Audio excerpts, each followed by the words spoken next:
Hola, hoy vamos a ver cómo cambiar el estilo de pantalla de inicio en Motorola Moto G17 Power.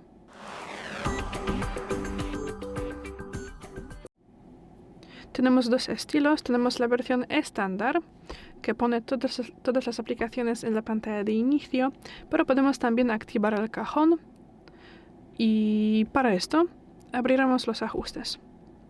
Luego abriremos inicio y pantalla de bloqueo, configurar pantalla, y luego estilo de pantalla de inicio. Marcamos la primera posición para activar el cajón, podemos salir y luego para activarlo tendremos que hacer ese gesto. Y de esa manera podemos ver y usar las aplicaciones. Gracias por el vídeo, déjanos un like y suscríbenos. Hasta luego.